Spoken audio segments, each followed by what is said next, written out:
Good afternoon, Mr. Chairman. My story might be a bit crazy. I might be a bit crazy for sitting here. But I have a daughter who's now 5. When she was 2 years old, she was diagnosed with severe autism.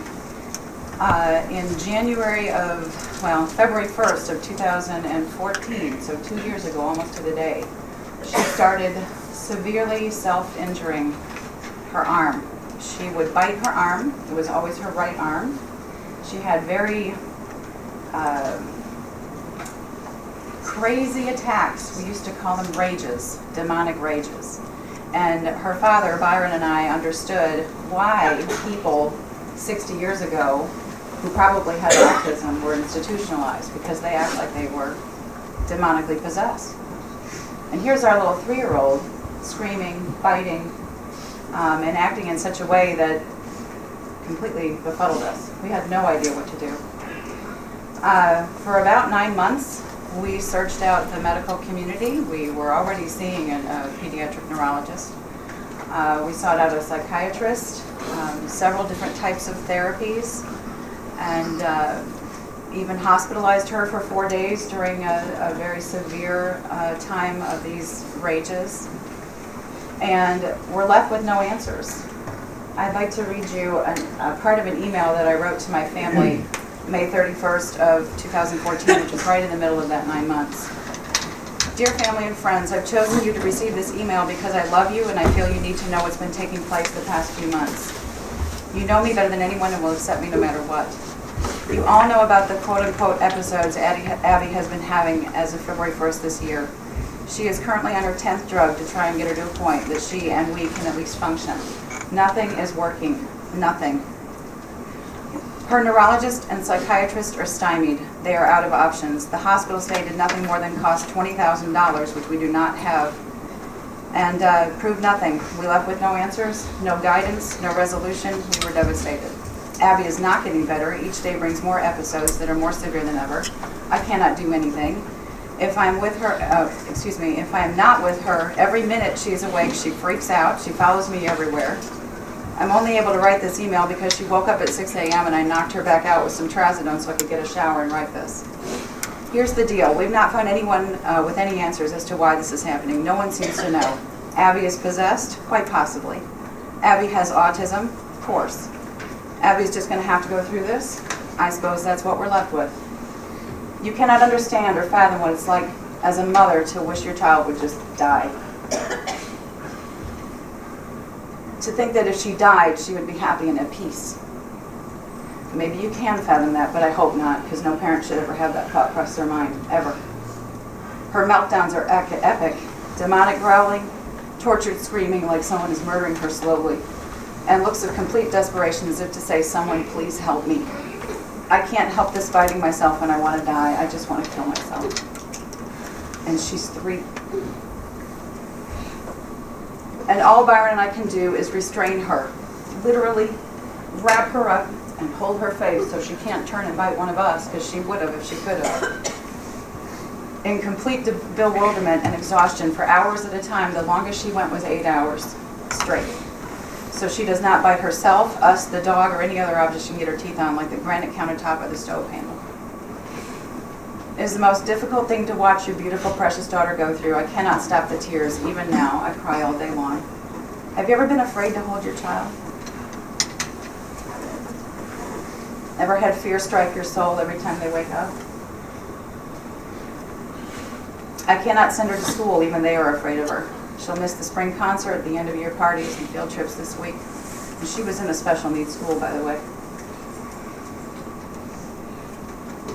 My arms are covered with bruises and cuts from her trying to rip my arms off so she can bite herself. And if she can't get to herself, she'll bite us.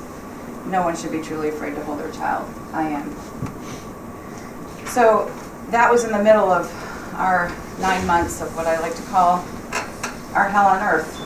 During that time, doctors tried sertraline, which is Zoloft, trazodone, Haldol, lorazepam, clonidine, clonazepam, Abilify, Seroquel, Risperidone, Benzotropine, Mirtazapine, Propranolol, Tegretol, and Topamax. And there were more. along with probably 20 different types of supplements to try and help her. Nothing helped. We had maybe one time Zoloft helped for about 2 weeks. And then it came right back. So we were devastated.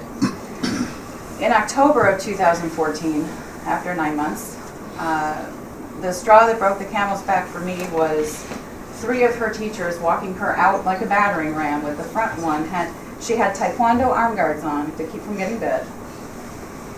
And now at this point she was in county school because private school couldn't handle her anymore. But the county school, thankfully, was able to hire another parapro to just be with her 100% of the time.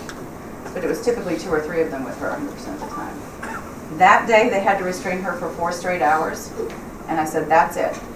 Now during this 9 months, I had done a lot of research online. I had called people all over the country. I had looked into and Googled cannabis and autism with self-injurious behavior. What is being used? What is helping? Is it helping? Who can I talk to? I found some incredibly influential and wonderful people from California to New York to Texas who were willing to walk me through what to do if I wanted to break the law and get cannabis in the state of Georgia for my daughter. On October 26, 2014, that's exactly what I did. I got medical cannabis for her. I gave it to her. I started to wean her. They walked me through how to wean her off her other meds, which at the time were Tegretol and Topamax, which are seizure meds because they were guessing at whether or not it might be seizures. We took her off of that, and by day 4, the raging, the hours a day raging stopped.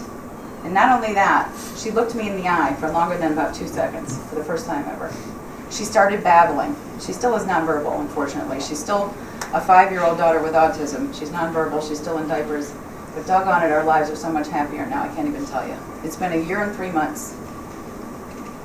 It's very scary for me to sit here and tell you this, because I'm basically totally out there now. I'm giving my daughter medicinal cannabis illegally in the state of Georgia. But it was a matter of our lives were non-existent. We had no lives. And if we did this, if we just could try it for her, if somebody would just let us try it to see if it worked, wouldn't that be great? Well, that wasn't the case.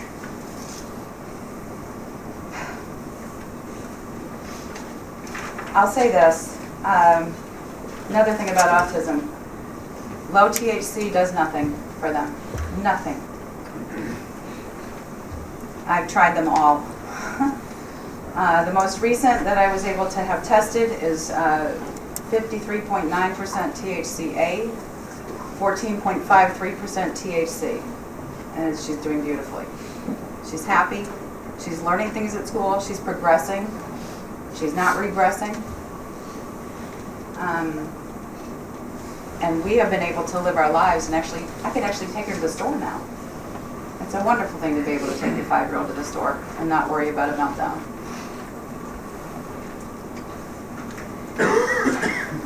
That being said, and in conclusion, I don't want to be here. I didn't want to be here today. I don't want to be doing what I'm doing. I'm not a lawbreaker. I speed occasionally, but that's about it.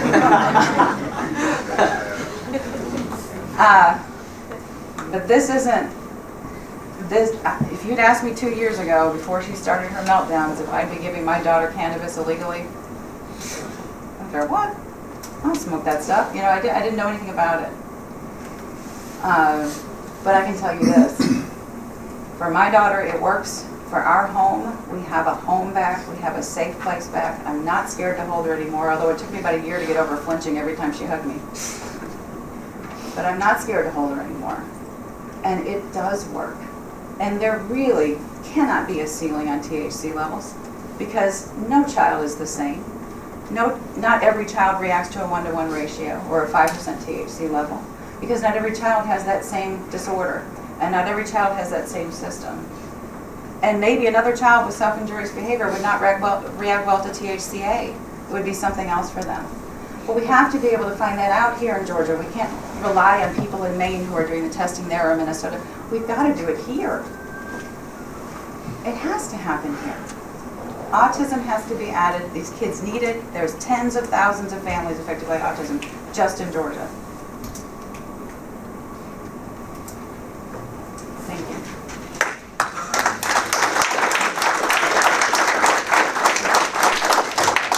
Excuse me, can I just ask one question of this speaker? I'm sorry, but this is, if you don't mind doing that after she. I think it's very relevant to what we're talking about. It's very quick. Can you Well, talk let me about let the me harm? let me recognize Representative Bradley first. I got you covered on that question. You said you gave her a narcotic to knock her out so you could take a shower and send an email. Could you tell me what that drug was It again? was called trazodone. It's a sleep med. Trazodone is a sleep med. And quite frankly, if you've ever been around kids with autism, they don't sleep. Gotcha. She still takes trazodone, even with the THC. Okay. And then the list of pharmaceuticals, those are, I would imagine, adult doses. They're all adult. The pediatric neurologist had never prescribed most of them for anybody under the age of 6. She was 3. The psychiatrist had never prescribed any of them for anybody under the age of 12. They're not indicated for anybody under the age of 12. So they were guessing at the prescription amounts. And so could you, just very quickly, she's doing great on the THC. Correct. She's happy, she's smiling, she's functioning, She's having eye functioning and contact. progressing. Mm-hmm. Cognitive, being able to look at you. Very much so compared to before, yes. And that's on an illegal substance. Correct. And the legal government-approved drugs Did absolutely nothing. did absolutely nothing. And they were adult doses Correct. that the psychiatrist and the neurologist said, we've never even prescribed these before to someone this young. Correct. Thank you. Thank you so much, Jennifer. Thank you.